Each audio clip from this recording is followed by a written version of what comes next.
आज मैं रावतखेड़ा में आया हूँ। तो आप ये देखिए, मैं ऊंचाई के ऊपर हूँ। तो वो पीछे आप देख सकते हैं गांव कितनी ऊंचाई के ऊपर बसा हुआ है। तो इसको कहते हैं खेड़ा, अर्थात अब इसके बारे में तो कुछ लोग हैं वो बताएंगे।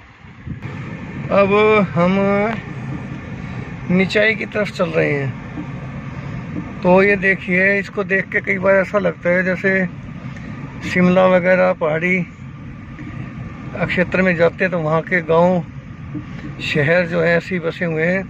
ये सामने हवेली है, ये बड़ी प्राचीन हवेली है। शायद इसका भी पता लगेगा कि ये किसकी है, क्या है। और साथ में मेरे जो हैं ये बताएंगे इस गांव के बारे में कुछ महत्वपूर्ण जानकारी बताते हैं। हिस्टोरिकल जानकारी है इनके पास।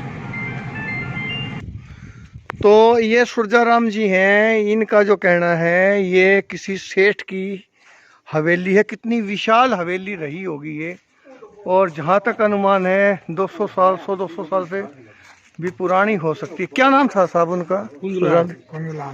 कुंजलाल सेठ डालमिया। तो वो यहाँ के सेठ थे, उन्हीं का गांव है ये। 100-125 साल की। अच्छा, तो उनका क्या था? वो कहीं बाहर से आए थे, यहीं के थे? अच्छा, फिर उसने ये जो घाघरा ना शराब में मतलब तो मिटा दी है। जमीन, ये जमीन बेच दी तो उन्होंने खरीद ली, बेच दी, सेठ जी ने खरीद ली। तो ये फिर उन्होंने यहाँ हवेली बनाई। माल भर दिया सेठ ने। अच्छा, ये हवेली फिर उन्होंने बनाई। तो ये सामने वाली हवेली भी उन्हीं की है? ये मिस्त्री हैं। हाँ जी, ये मिस्त्री है। मिस्त्री कौन? जिन्होंने ये हवेली बनाई थी? बानिया। अच्छा, ये अलग है। तो ये अब इसमें कोई रहते हैं? ये डालमिया है, ये मिस्त्री है। उसमें कोई रहता है? इसमें विष्णु है। उनके परिवार के नहीं रहते, सब चले गए। वो कहाँ चले गए? डालमिया दिल्ली गया है। हाँ जी, गंगानगर गया। तो ये छोड़ गए यहाँ से। और वो सामने जो है वो अथाई है गांव की पुरानी।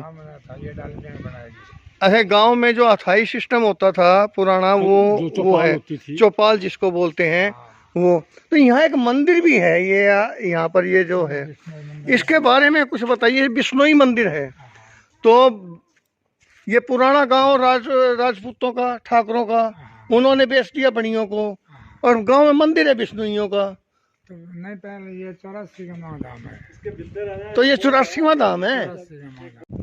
आज एक गांव है रावतसर, वहाँ आने का मौका मिला। तो ये देखिए, ये कुछ चीज़ें देखने को हैं जो अब धीरे धीरे लुप्त हो रही हैं। तो इनको हमारी चूल्हा जो जलता था वो इनसे, और बहुत सी चीज़ें बनाने में काम। इसके साथ साथ ये है खेजड़ी का वृक्ष, और इसके साथ गोलिया बेर जो हम कई बार खाते हैं। वो झाड़ियाँ हमारे एरिया में ख़त्म हो गई हैं। एक ये गोलिया बेर दिखाई दिया, और इसके साथ ही यहाँ ये है कैर का वृक्ष।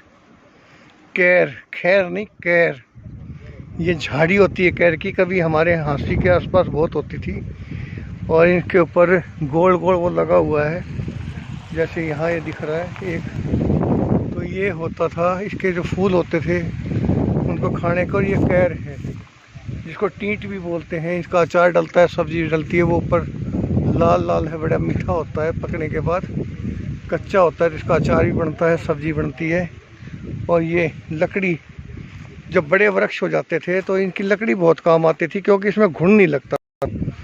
और फिर पुराने मकानों में देखोगे लकड़ी हैं, उसके ऊपर छोटे छोटे बरगे लगे हुए हैं, वो इसी कैर के थे। तो ये टींट हैं इनको। वो उधर फिर खेजड़ी का वृक्ष है, तो इसका फल है वो भी खाने की फलियाँ। और ये तो यहाँ इस गांव में बहुत कुछ ये जो है देखने को मिला है यहाँ।